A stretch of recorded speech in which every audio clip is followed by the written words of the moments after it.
Pero feeling ko hindi lahat ng parents maiintindihan yun. Pero alam nyo, may mga pros kasi ang... May Parang pros and mahaba cons pa kasi talaga. ang ano eh. Konting-konti na lang, nak. Mahabang-mahaba pa talaga. Ayaw mo lang ata ko pasagutin eh. Kasi natamaan ka eh. Hindi. Tanga ako nga nagpalaya sa'yo. O ito na magupit, ayugin na pala ako. Kapag Hindi ka nga bumukat, pinalayas nga. Ito kasi nga, inuuwihan mo lang ako ng labahay. Ayaw, di ba? Halata naman ako.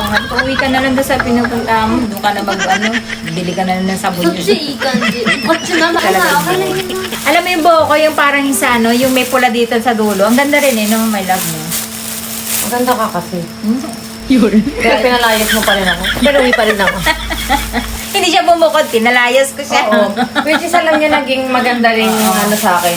Lesson learned kasi natuto ako mag-ipon, natuto ako magtrabaho. So. Parang na-realize ko na, ay, hindi pala biro yung gastos ng mga magulang ko sa kuryente, tubig, renta ng bahay. Oo, na-realize ko. Marirealize mo. Huwag na magsalita. Ayaw, di ba? Ako nga nakarealize, ikaw ba?